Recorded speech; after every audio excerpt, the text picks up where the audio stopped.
subscribe to our channel by clicking the subscribe button. Click the bell button and enjoy the latest uploads from our channel.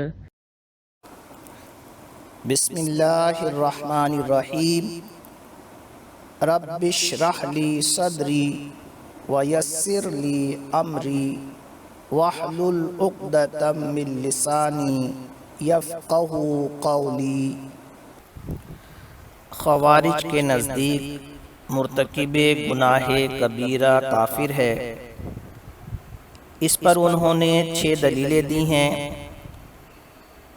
5 آیات اور 1 حدیث سے استدلال کیا ہے۔ انہوں نے ایک تو ان نصوص سے استدلال کیا ہے جن سے بظاہر فاسق کا کافر ہونا معلوم ہوتا ہے، اور دوسرا ان نصوص سے استدلال کیا ہے جس سے عذاب کا کافر کے ساتھ خاص ہونا معلوم ہوتا ہے۔ پہلی دلیل انہوں نے یہ دی کہ رب کریم ارشاد فرماتا ہے وَمَن لَّمْ يَحْكُم بِمَا أَنزَلَ اللَّهُ فَأُولَٰئِكَ هُمُ الْكَافِرُونَ۔ اعلیٰ حضرت نے اس کا ترجمہ فرمایا، اور جو اللہ کے اتارے پر حکم نہ کرے وہی لوگ کافر ہیں۔ وجہ استدلال یہ ہے کہ تمام کے نزدیک مرتکب گناہ کبیرہ فاسق ہے، اور وہ اللہ تعالیٰ کے احکامات پر عمل نہیں کرتا، اور اس آیت کریمہ میں یہ بیان کیا جا رہا ہے کہ جو اللہ تعالیٰ کے احکامات پر عمل نہ کرے کافر ہے۔ لہٰذا معلوم ہوا کہ مرتکب گناہ کبیرہ کافر ہے، کیونکہ وہ اللہ تعالیٰ کے احکام پر عمل نہیں کرتا۔ تو خوارج نے عدم حکم سے عدم عمل مراد لیا ہے۔ نبراس میں اس کے کئی جوابات دیے گئے ہیں۔ پہلا جواب یہ ہے کہ عدم حکم سے عدم عمل مراد نہیں بلکہ عدم تصدیق مراد ہے۔ دوسرا جواب یہ ہے کہ عدم حکم سے عدم حکم علی سبیل الاستحانت مراد ہے۔ تیسرا جواب یہ ہے کہ اس آیت کریمہ میں کلمہ ما نکرہ ہے جو نفی کے بعد واقع ہوا ہے، لہٰذا عام ہوگا۔ تو اب معنی یہ ہوں گے کہ جو جمیع ما انزل اللہ پر حکم نہ کرے، جس میں ایمان بھی داخل ہے، تو یقیناً جو کہ ایمان نہ لائے وہ کافر ہے۔ چوتھا جواب یہ ہے کہ یہ آیت کریمہ یہودیوں کے حق میں نازل ہوئی، جیسا کہ سیاق سے پتہ چل رہا ہے، تو انہوں نے حضور صلی اللہ علیہ وسلم کی تصدیق نہیں کی، اور دوسرا یہ کہ جو حکم رجم تھا انہوں نے اس کا انکار کیا۔ خوارج کی دوسری دلیل یہ ہے کہ رب کریم ارشاد فرماتا ہے وَمَن كَفَرَ بَعْدَ ذَلِكَ فَأُولَٰئِكَ هُمُ الْفَاسِقُونَ۔ جو اس کے بعد کفر کرے وہی فاسق ہیں۔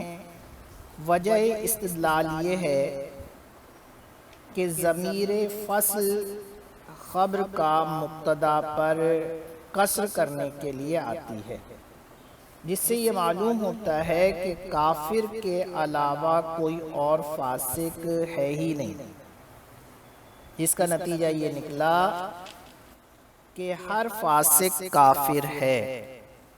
نبراس میں اس کا جواب دیا گیا کہ یہ حصر حقیقی نہیں بلکہ مبالغے کے لیے ہے، ورنہ کافر ایمان سے پہلے فاسق نہ ہوتا، بلکہ فاسق ہونا منحصر ہو جاتا مرتد ہونے کی صورت میں، حالانکہ یہ خلاف اجماع ہے۔ اور دوسرا جواب یہ دیا گیا کہ یہاں کفر سے مراد کفران نعمت ہے۔ اسی وجہ سے بعض اکابر نے فرمایا کہ اس نعمت کی سب سے پہلے ناشکری کرنے والے حضرت عثمان غنی رضی اللہ تعالی عنہ کے قاتل ہیں۔ اسی لیے حضور سیدی اعلیٰ حضرت رضی اللہ تعالی عنہ نے ترجمہ فرمایا، اور جو اس کے بعد ناشکری کرے، کفر سے مراد جو ہے کفر نہیں بلکہ کفران نعمت ہے، اور جو اس کے بعد ناشکری کرے تو وہی لوگ بے حکم ہیں۔ یا مراد یہ ہے کہ یہی لوگ فسوق کے اندر کامل ہیں، اور کامل الفسق جو ہوتا ہے وہ کافر ہوتا ہے۔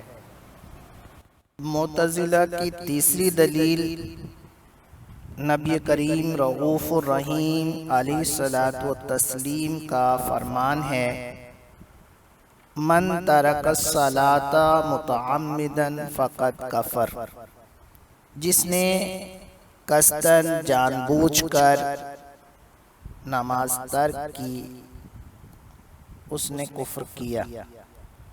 وجہ استدلال یہ ہے کہ اس حدیث میں عمداً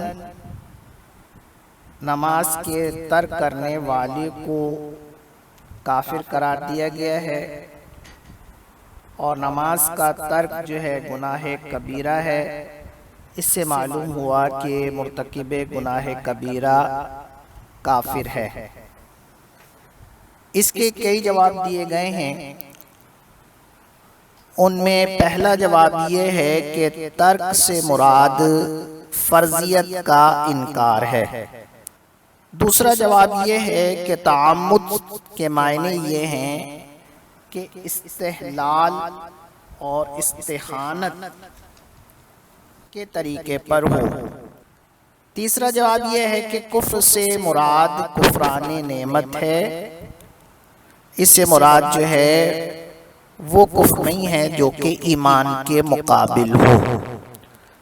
چوتھا جواب یہ ہے کہ یہ حکم تغلیظ و تحدید پر محمول ہے۔ پانچواں جواب یہ ہے کہ حدیث میں فقد کفر قارب الکفر کے معنی میں ہے، اس لیے کہ جب کوئی شخص شہر میں داخل ہونے کے قریب ہو تو بولا جاتا ہے داخل البلد۔ معتزلہ کی چوتھی دلیل یہ آیت کریمہ ہے، ان العذاب علی من کذب وتولی، کہ عذاب اس پر ہے جو جھٹلائے اور منہ پھیرے۔ پانچویں دلیل معتزلہ کی ہے، لا یصلاھا الا الاشقی الذی کذب وتولی، نہ جائے گا اس میں مگر بڑا بدبخت جس نے جھٹلایا اور منہ پھیرا۔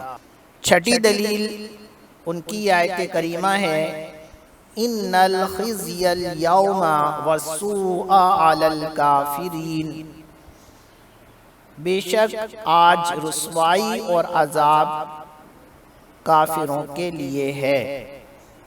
ان تینوں آیات سے انہوں نے استدلال کیا ہے کہ ان میں بتایا گیا کہ عذاب ان لوگوں کو دیا جائے گا جنہوں نے حق کی تکذیب کی۔ عذاب خاص ہے ان لوگوں کے ساتھ جنہوں نے حق کی تکذیب کی ہے، جو یقیناً کافر ہیں، اور یہ بات بھی یقینی ہے کہ مرتکب گناہ کبیرہ کو عذاب دیا جائے گا۔ تو نتیجہ یہ نکلا کہ مرتکب گناہ کبیرہ کافر ہے۔ تو اس کا جواب یہ دیا گیا کہ خوارج نے جو آیات پیش کی ہیں ان کے ظاہری معنی مراد نہیں ہیں، اس لیے کہ اس کے علاوہ دیگر نصوص قطعیہ سے یہ بات ثابت ہے کہ مرتکب گناہ کبیرہ کافر نہیں ہے، اور امت کا اس بات پر اجماع ہے کہ مرتکب گناہ کبیرہ کافر نہیں ہے، کیونکہ اس کی نماز جنازہ پڑھی جاتی ہے، اس کے لیے دعائے مغفرت بھی کی جاتی ہے، اس پر امت کا عمل رہا ہے۔ ایک جواب یہ ہے کہ العذاب میں الف لام عہد خارجی کا ہے، اور الف لام میں اصل عہد خارجی ہے، اور مراد اس سے عذاب دائمی ہیں۔ تو یہ حقیقت ہے کہ دائمی عذاب کافروں ہی کو ہوگا۔ اور ایک جواب یہ بھی دیا گیا ہے کہ عذاب جو ہے وہ مکذب کو ہوگا، اور مرتکب گناہ کبیرہ اللہ اس کے رسول کا مکذب نہیں ہے۔ اس لیے خوارج کا یہ قول جو ہے کہ فاسق مکذب ہے، باطل، کیونکہ سزا کا خوف موجود ہے، اور معافی کی امید بھی ہے، اور توبہ کا ارادہ بھی ہے۔ یہ وہ تمام چیزیں ہیں جو کہ تکذیب کے منافی ہیں۔